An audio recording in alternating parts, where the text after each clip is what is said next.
Alright guys, Jack here. I thought I'd give you an update on what we're learning and what we're doing so far with the new homestead. I wanted to get some production in. So if you've seen the other videos, these are the beds that people left behind. They're really in disrepair. I don't like them. I consider them done completely wrong. But hey, stuff will grow in them. So this is a good place to try out some things. And I've got a mixture of broccoli and lettuce and things like that in here. They've been in the ground about a week. They're doing pretty good. They're establishing well. And you can see the little dripper lines there. So I put in some drip irrigation to test things out. Just a basic feed line. 3 drippers plugged into it. These have 1 dripper every foot. Thought that was a good solution. Already determined not going to work for me. I have a lot of iron in my water here. I've already got drippers clogging. They're not clogging from the ground. They're clogging for no other reason I can tell than iron buildup. So I'm probably going to go with soaker hose. That should work a lot better with high iron water from talking to the irrigation guys at one of the local stores. But that's the bed we've done so far. You can see the other beds. People are asking me, what are you going to do about all this grass? And the answer is absolutely nothing. I dug it out of here. It really wasn't that big a deal because it was all dormant. But that was just so we have some winter crops in, because our spring crops are going to go into new beds. We're going to use some of this material. Some of it I'm sure will go into reserve. But we're going to be building hugelkultur beds on contour. So you can see how these beds are done. And I'm going to tilt the camera sideways. They go downhill that way, okay? All right, so they're going down to that side. So when water hits them, it just sheets off them. Here's the contour in the land. And this is the makings of the first, and I'm going to call these mini hugels or woodsy beds or hugel lights. And see all the dirt I dug out? I've talked about my woes with rock here. And part of the reason I went ahead and hand dug this one, because we may do a workshop with some heavy equipment, or a little light, I should say mid-size equipment, a mini excavator here at the end of March, and have some of you guys out here. But I wanted to get a feel for what the ground's like. So there's places I'm pretty encouraged, like right here. You can see that rock breaks up pretty easy with a troweling spade. Let me move right here. This is not rock. This is solid rock. This is a formation. This is absolutely mother bedrock earth there. And here's the bad news. I'm way over here now. I'm 1.5 feet away. That's the same. I dug down in here. That's the same piece. Over here I've got a similar situation where I've got some stuff that you can see that'll break up. If I can do it, a machine can certainly do it. But when you hear the difference, this is ocean bed. So we'll see how it works out. But I actually am pretty encouraged about being able to get down in. So the plan here is I've got all this wood, and I laid this out in the dimensions of the bed. This bed's about 20 feet long. And I've got a piece of wood in there, just so you can see. I'm not trying to totally get the wood into the ground. It's a couple inches above the ground. But that'll keep the raised bed from being really, really high. These will come up, I would say, 16 inches above ground level. And they are on contour. And I'll give you guys an update probably in a day or two when I backfill this on how I'm going to do this. Because I'm going to do some things here a little different than hugels I've done before. But the rest of what I'm going to show you today is going to be all about contour. I bought a new laser level. I'll get that out and show you guys how it works. But I want to show you something here right now. That is a contour line. I know we've got some sun there. You probably can't see it, but let me put it to you this way. You can see a shed in the distance. There's a gate to the left of it. That contour line runs straight out toward that gate. And then it turns and hooks to the right and runs across the field out that way. So you would think, if I came right here, which is only a few feet away, that I'd have a contour line that would go like, right alongside it, just a little bit to the left. But it's not the case at all. This flag, to that flag, to that flag going right at my house, that's a level line. What we've got is a ridge, a break ridge here. So everything to the right side of what you're looking at goes downhill, and everything to the left side of what you're looking at goes downhill. And that means if I want to push water from that shed there up and over this ridge line, I've got to do something to channel it. Now, all I got to do is, if I can find a contour over there, channel it across this way and bring it back against this contour. But it's not gonna, it looks to the eye like it would fall right down here, but it doesn't work that way. It's gonna actually roll off back toward my neighbors on the other side. So that was the first indication that contours were a little different here than I thought they were, because I want you to get this down for those of you who understand contours again. I'm going to stand in between them. If I start right there, the contour goes almost straight at the house.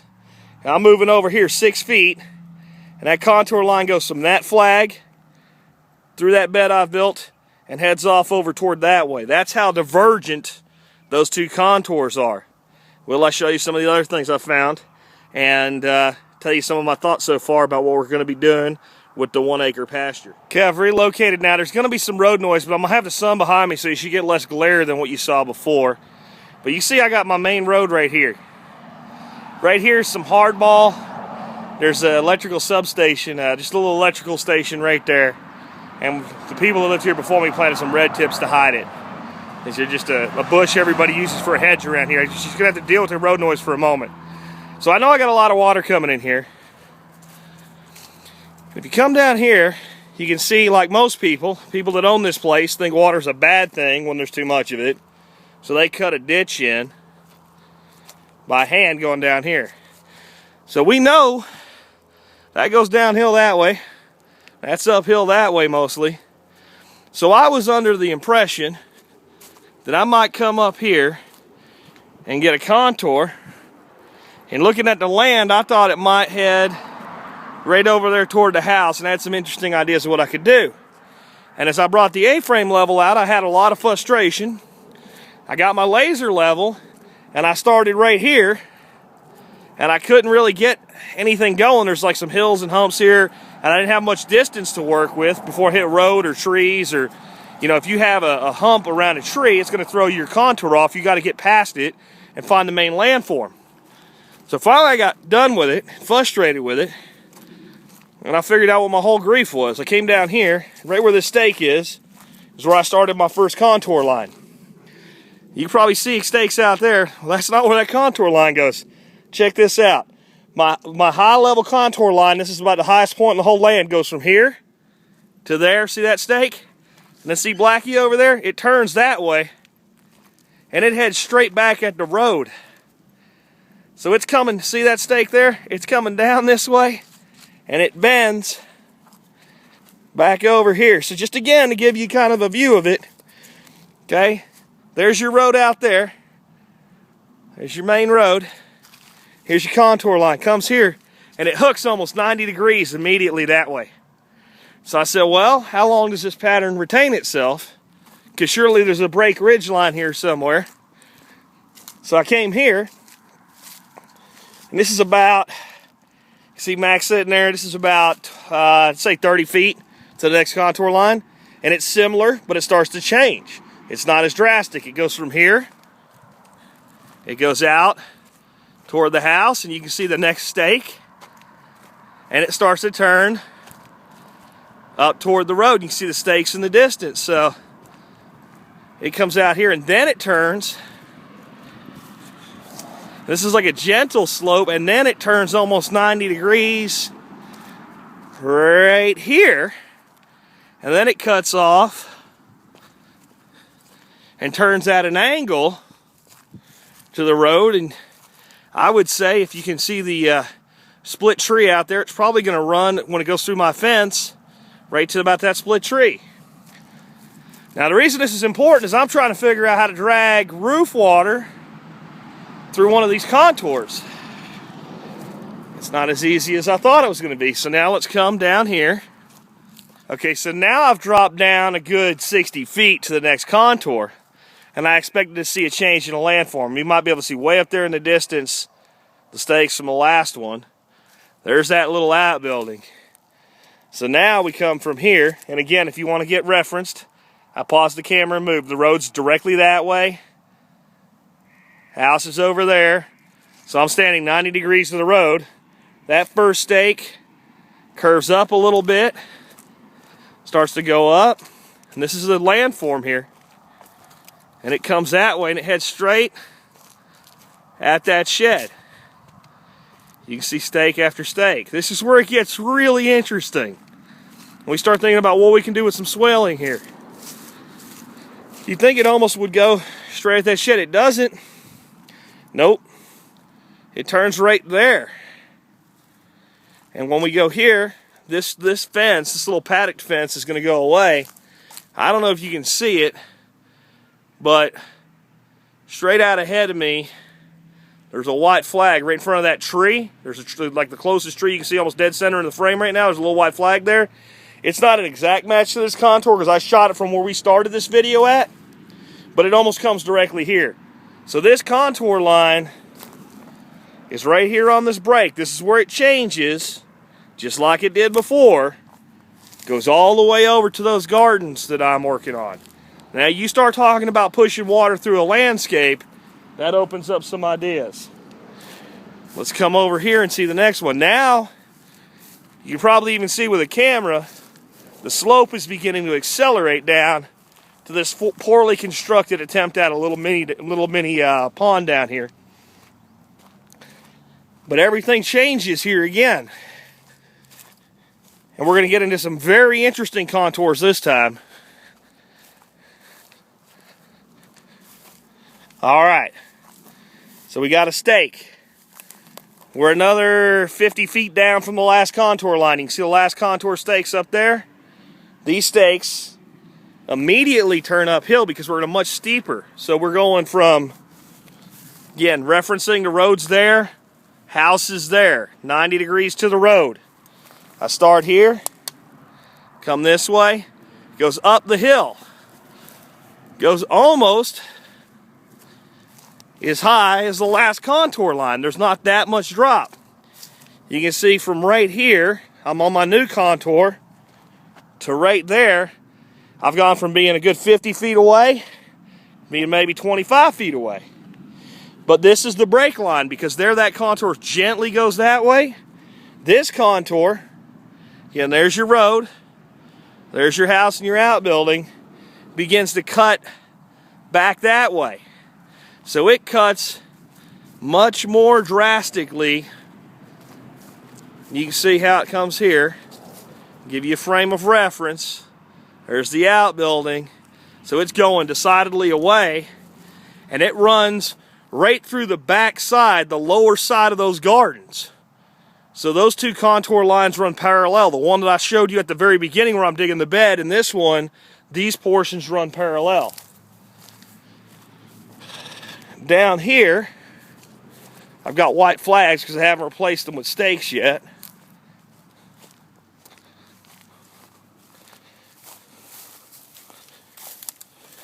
So I've got a white flag here. It goes uphill a little bit to right there. Again, there's your outbuilding for reference. But once it hits this point, this is about the highest point up. When I say highest point, I mean closest to the road. It cuts back this way. You can see it follows right along that fence line, and it runs behind those gardens.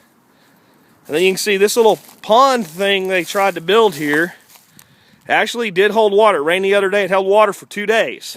This is encouraging. That hole you see right there, I dug that down about a foot deep. That was encouraging. I dug it with my shovel to see what was there. What's not encouraging is that. That's not just a rock. I think that rock right there, and that rock right there, and that piece of rock right over there next to that hole are all one giant formation. So I don't know how much we can do here, but I've got some slope to work with. I've got some contours to work with, and I may be able to push quite a bit of water into the water table here and put in a decent sized dam here. I'm going to pause it and give you guys one more thought on what I'd love to do here. And we'll see if it works out. I'm back up in the upper part of the pasture. There's that contour line, the second contour line that hooks back to the road. So I know that if right around here, right around where those two trees are right in front of me, that contour line probably is a little less severe, and then it's probably almost dead straight off the house where the brake line is, where these contours diverge. You can see they go from being curved one way to being curved the other way right there, as I just showed you. Well, right there, there's my truck, there's the front of the house, there's the road. Right there, you see that big barren dirt spot? I've got a Bing Earth image of this thing holding about 2 inches of water just the way it's sitting right there. So I know I've got a natural depression. I don't know how deep I can go right there. I need to get somebody, and if anybody near the Eagle Mountain area has got access to an excavator or a backhoe, to come out and dig me a couple test holes, because I really don't want to rent a piece of equipment just to dig some test holes. I'd like to find out what I'm working with and how much of this rock can actually be dug up. Because even if I got to bring bentonite in, I could put in a really nice pond right there, somewhere on the neighborhood of close to 1/10 of an acre. And I can use the contour lines that are going to be here. I can pull water off the roof of that house as catchment, push it into that dam, and when that dam overflows, and even with 1/10 of an acre of water, we get a big rain shed event here, it's going to push and overflow. It's going to follow those contours, and it's going to end up going right down there to where we can put another dam in. And now we're holding water high, and we're holding water low. I'm beginning to get an understanding of the landform here. If you're not understanding this video, it's probably because you have some work to do with understanding contours. But my next job, and I'm going to work on this tomorrow, way over there, there's almost an acre on the other side of the house, a long strip, kind of like the one we just went through, with a lot more trees, and it looks like it has a lot more depth to its topsoil. I'm going to work on and sort those out tomorrow. Anyway, this is just one more update, and we'll keep with you. I want to tell you, doing the best I can to center myself in the frame, I want to tell you, if you had trouble following this video with the contours and why you would even care, get in and look at my permaculture series, where I draw a lot of this stuff out on a wallboard. And I think when you look at it on a wallboard, you sort of understand it. When you look at it here, you sort of understand it. When you look at them together, it'll make a lot more sense. I'll be back with another update for you soon. All right, so here we are back at the first contoured hugel bed. And again, I've actually pulled the end just a little bit off contour so that water will get pushed down that way. And where that bed ends, there'll be a break of at least 3 to 4 feet before the next bed on that contour begins. And the next bed will probably go right about where that hoe is. And wherever I give it a break to let water go down, the next will be offset to control the water. As you can see, we just got one layer of wood. That is live oak. And it is just about flush with the ground. There's probably a few places it's sticking up a little bit past. Basically because that's as deep as I wanted to dig it. And I think that's enough to do the job, based on all my experience with this, both above and below ground up till now.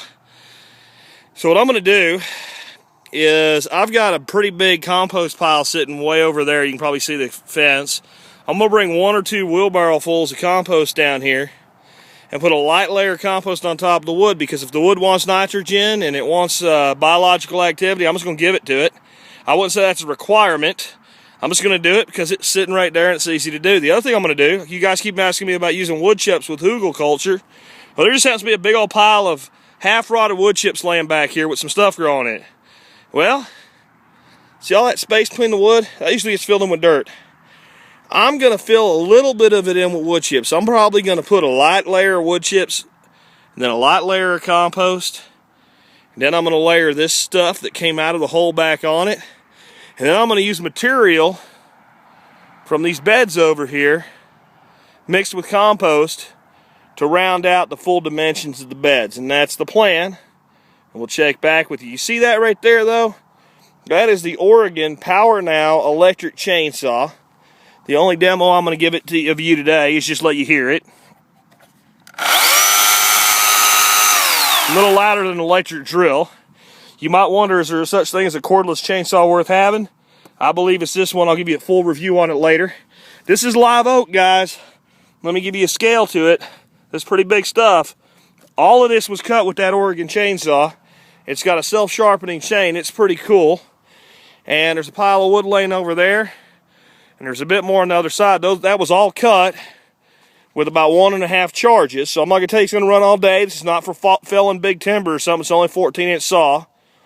But for what it is, and for the average homesteader with tree trimming and stuff, when you use something more than a bow saw or a reciprocating saw, it's a great in-between. And I'm enjoying it. Anyway, I'll be back with some more. So I got light failing fast here. I don't know how much more of this I'm going to do tonight. I'm willing to work late, but you can see I basically got it lit up with the camera on the iPhone. But I just wanted you to see, there's Blackie there checking out my handiwork. I did not drench this thing in wood chips. I just threw there. It seems like a little extra organic matter. It seems like a good idea. Some of the places where there's deep holes and not a lot of wood, I went ahead and filled them in. I probably used 20 shovelfuls. Let me just show you here. I mean, that's how much I took. It's just a little additional organic matter into the bed.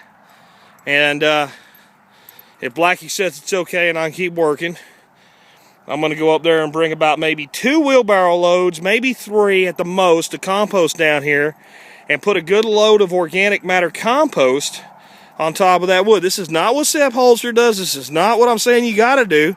I'm just saying I got the material, and it makes sense to me to get some active bacterial microbial action going on against that wood right away. It seems like a good way to do it since it's really hard live oak.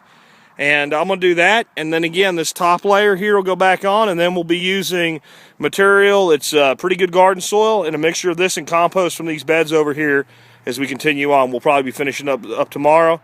It is Valentine's Day. If I don't go inside soon, I'm probably going to be in trouble. All right, so I have lost the light, but I wanted to give you an idea here of what I've done. I've used 1 wheelbarrow. That's about 2.5 feet width ditch, and it's just a light coating of compost on top of the wood. And I'll pick this up in the morning, more like the afternoon after I record today's show. We'll get all of that on here. We'll put a top dressing, and we'll use the wood to mulch it. This is going to be one heck of a hugel bed. And it's an example of why all these other beds are going away. And you guys can't really see it, but that's a pretty Texas sunset out there. Again, I'll be back with this in the morning. We'll publish this all as a single series of videos.